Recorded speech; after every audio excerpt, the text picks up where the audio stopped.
Corona virus संक्रमण के संबंध में प्रदेश की स्थिति इस प्रकार है। विगत 24 घंटों में संक्रमण के 1230 नए मामले सामने आए हैं। इस समय एक्टिव इन्फेक्शन के केसेस की कुल संख्या 9,848 है। संक्रमण के प्रारंभ से जो लोग अब तक संक्रमण मुक्त हुए हैं उनकी संख्या बढ़कर के 5,98,535 हो गई है। कोविड संक्रमित व्यक्तियों में से आज तक 8,811 व्यक्तियों की मृत्यु हुई है। कल प्रदेश में 67,443 सैंपल्स की जांच की गई। होली के त्यौहार की वजह से इसमें कुछ गिरावट आई थी, जो 1-2 दिनों में फिर हम 1.25 लाख के ऊपर हो जाएंगे, जो हम सामान्य तौर पर करते हैं। अब तक कुल मिलाकर प्रदेश में 3,47,98,213 सैंपल्स की जांच की जा चुकी है। जो हमारे कुल एक्टिव इन्फेक्शन के केसेस हैं 9,848, इनमें से 6,269 इस समय होम आइसोलेशन में हैं और घर पर रहकर ही स्वास्थ्य लाभ कर रहे हैं। 273 व्यक्ति निजी अस्पतालों में भुगतान के आधार पर अपना इलाज करवा रहे हैं और बाकी के संक्रमित व्यक्ति राजकीय चिकित्सालयों में निःशुल्क अपना इलाज करवा रहे हैं। प्रदेश में जो राजकीय चिकित्सालय हैं या जो भी मेडिकल कॉलेज हैं, चाहे वो राजकीय हो या निजी हो, उन सबों में कोविड संक्रमित व्यक्तियों के इलाज की व्यवस्था निःशुल्क की जाती है। जब आप निजी अस्पतालों में जाते हैं तब आपको जो निर्धारित शुल्क है उसका भुगतान करना पड़ता है। इसी प्रकार से जो टेस्टिंग की व्यवस्था है वो अपने प्रदेश में बिल्कुल निःशुल्क है और आप मेरा कोविड केंद्र ऐप डाउनलोड करके अपने घर के आसपास जहाँ भी आप रहते हैं वहाँ से कौन सा केंद्र निःशुल्क सरकारी केंद्र आपको प्राप्त हो सकता है, आप वहाँ पहुँच सकते हैं, इसकी जानकारी आप कर सकते हैं और अपना टेस्ट जो है कोविड का वो आप निःशुल्क करवा सकते हैं। अगर आप निजी जो प्रयोगशालाएं हैं, लैब हैं, उसमें आप अपना टेस्ट करवाने जाते हैं तो अगर आप वहाँ जाते हैं, लैब पर जाकर अपना सैंपल देते हैं तो आपको RT-PCR के लिए 700 रुपये का भुगतान करना है और अगर वो आपके घर से सैंपल कलेक्ट करते हैं तो 900 रुपये का भुगतान करना है।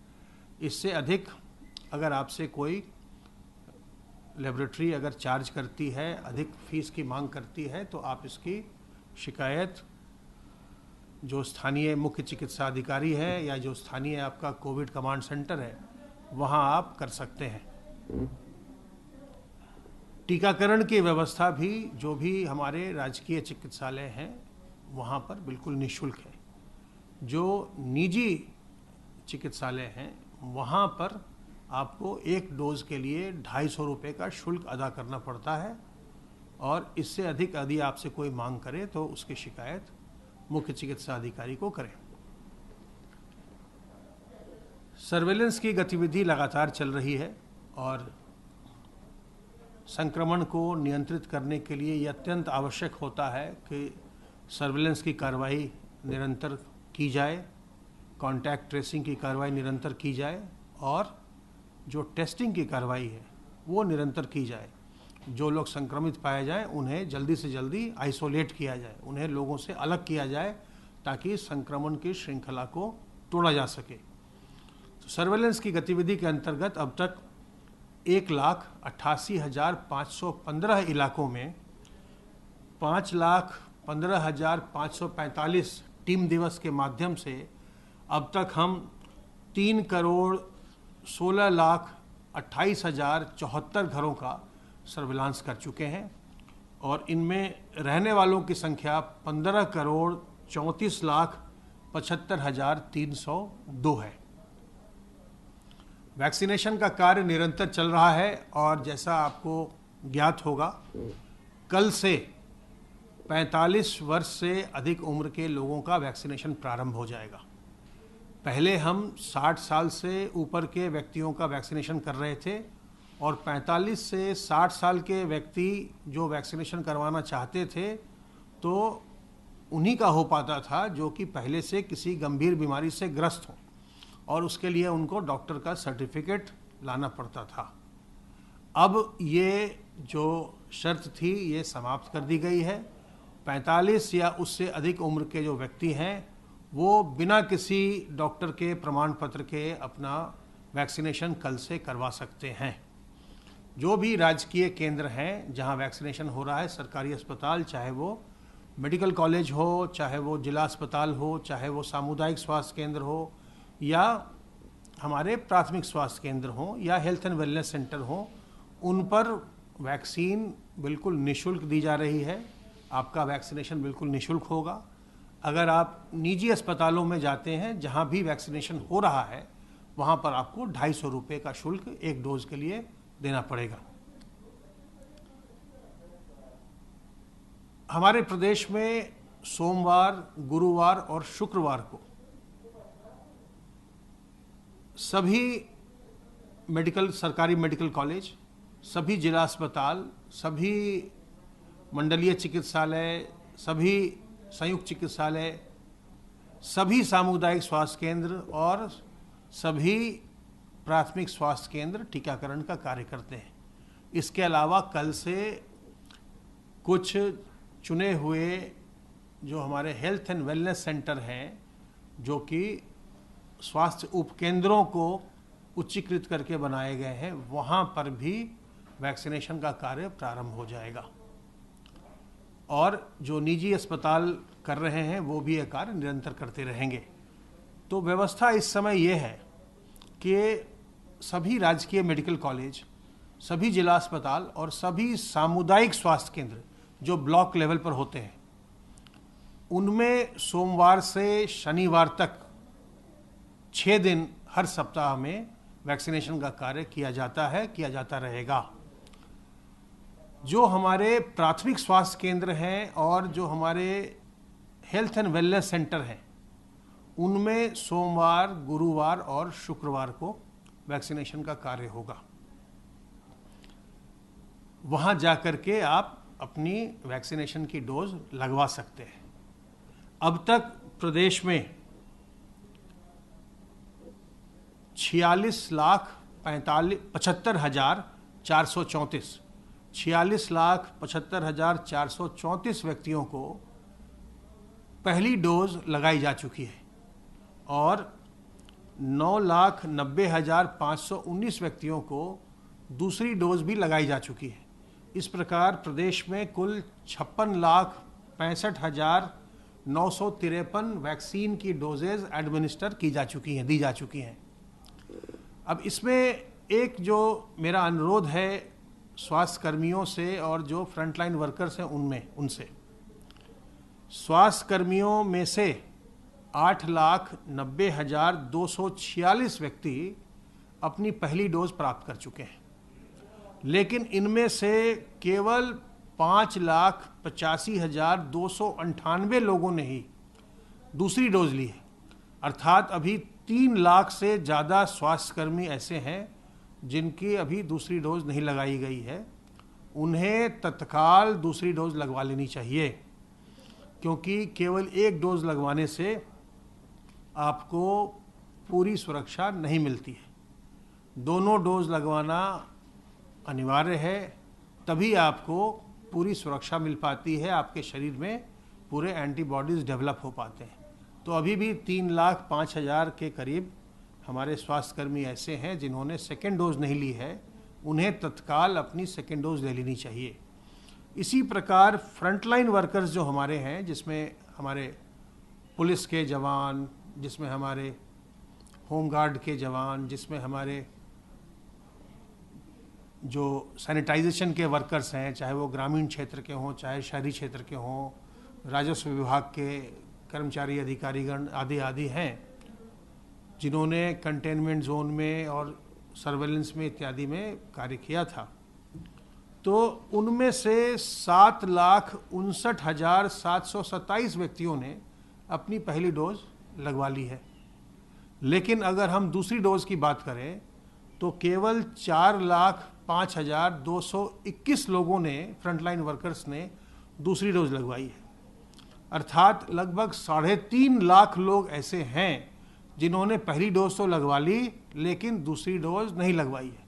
तो इनके भी जो इम्यूनिटी डेवलप होनी चाहिए वो पूरी इम्यूनिटी डेवलप नहीं हो पाएगी अगर आप दूसरी डोज नहीं लेते हैं। तो आपसे मेरा अनुरोध है, चाहे आप स्वास्थ्यकर्मी हों, चाहे आप फ्रंटलाइन वर्कर हों, अपनी दोनों डोज जरूर लगवा लीजिए। एक डोज लगवाकर उसे छोड़ने से कार्य अधूरा रह जाएगा, उससे लाभ नहीं होगा। और जो 45 साल से अधिक के व्यक्ति हैं जिनका कि कल से अभियान प्रारंभ हो रहा है, आप सबों से मेरा अनुरोध है कि यथासंभव अपने आप को प्री रजिस्टर करवाइए। ये सारा का सारा जो काम हो रहा है ये कोविन पोर्टल पर किया जा रहा है, और अगर आपके पास इंटरनेट या स्मार्टफोन आदि की सुविधा है तो आप अपने आप को पहले से प्री रजिस्टर करा सकते हैं, और आप इस बात का चुनाव भी कर सकते हैं कि आप किस तारीख को लगवाना चाहते हैं और आप कहाँ लगवाना चाहते हैं। तो वो आप प्री रजिस्ट्रेशन पहले से करवा लेंगे तो आपको सुविधा होगी, आप भीड़ से बचेंगे। वैसे भी जो लोग प्री रजिस्टर होते हैं उनको हम प्रातः 9 से 11 बजे तक उन्हीं को हम प्राथमिकता देते हैं। लेकिन अगर आपके पास स्मार्टफोन नहीं है या इंटरनेट नहीं है, कंप्यूटर नहीं है, तो चिंतित होने की आवश्यकता नहीं है। अपना आधार कार्ड और कोई एक फ़ोन या अपने पड़ोसी के साथ उसके फ़ोन से आप उसको लेकर आ जाएं हमारे केंद्र पर, और वहीं पर आपका रजिस्ट्रेशन करके आपका टीकाकरण उसी दिन कर दिया जाएगा।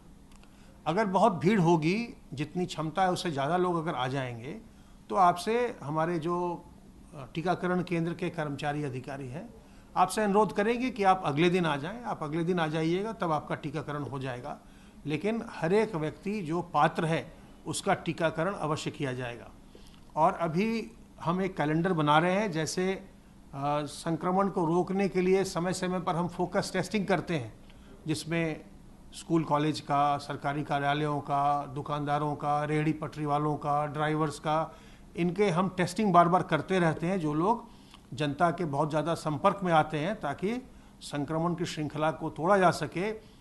उसी पैटर्न पर, उसी तर्ज पर हम कुछ दिनों के बाद, एक सप्ताह के बाद, कुछ फोकस्ड वैक्सीनेशन भी प्रारंभ करेंगे और इनवाइट करेंगे, हम आमंत्रित करेंगे दुकानदारों को, बैंकर्स को और शिक्षकों को, जो भी 45 साल से ऊपर के हैं, या सरकारी कर्मचारियों को, या जो रेहड़ी पटरी के दुकानदार हैं उनको, या जो रिक्शा चलाते हैं, बस चलाते हैं, ऑटो चलाते हैं उनको, और जो मीडिया के लोग हैं उनको, और जो हमारे अधिवक्ता बंधु हैं उनको। हम ऐसे लोगों को जिनका कि जनता से बहुत ज़्यादा संपर्क होता है, उनके लिए भी हम अलग से कुछ कुछ दिन भी निर्धारित करेंगे। बाकी हर दिन आपका स्वागत है, अगर आप 45 से ऊपर के हैं तो हर एक दिन आपका स्वागत है। पर हम एक कैलेंडर भी बहुत जल्दी, एक सप्ताह के अंदर निकालने वाले हैं, जिसमें हम उन दिनों में आपसे अनुरोध करेंगे, आपकी जो संस्थाएं हैं, व्यापार मंडल है, या ऑटो रिक्शा, ट्रक ड्राइवर इत्यादि का जो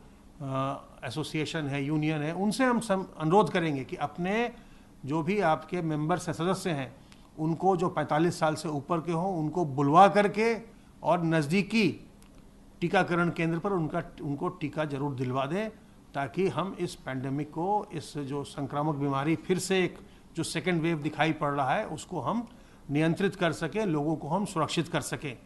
हम और आप मिलकर के इस संक्रामक बीमारी से लड़ने में समर्थ हो सकते हैं, और इससे जो लोगों को नुकसान होता है या जो परेशानी होती है उसको हम एकदम कम करने में हम सफल हो सकते हैं। एक बात का ध्यान रखिएगा कि अगर आपका टीकाकरण हो भी गया है तो भी जो कोविड के लिए एप्रोप्रिएट बिहेवियर है, जो व्यवहार है, उसको बरतते रहिए, सावधानी बरतते रहिए। अपने हाथ को साबुन पानी से बार बार साफ करते रहिए। अपने मुंह और नाक को मास्क से, रुमाल से, गमछे से, दुपट्टे से ढक कर रखिए, और लोगों से शारीरिक दूरी, 2 गज की दूरी बनाकर रखिए। इससे संक्रमण की श्रृंखला टूटेगी, और जो उछाल अपने प्रदेश में भी अब दिखाई पड़ रहा है उसको हम अति शीघ्र नियंत्रित करने में सफल हो सकेंगे। तो सावधान रहिए, सतर्क रहिए, घर के बड़े बुजुर्गों का ध्यान रखिए। अगर उनका टीकाकरण न हुआ हो, उनका टीकाकरण जरूर करवाइए। प्रत्येक दशा में उन्हें टीकाकरण केंद्र में लाइए। सभी सरकारी अस्पतालों में टीकाकरण की व्यवस्था बिल्कुल निःशुल्क है। स्वस्थ रहिए, प्रसन्न रहिए।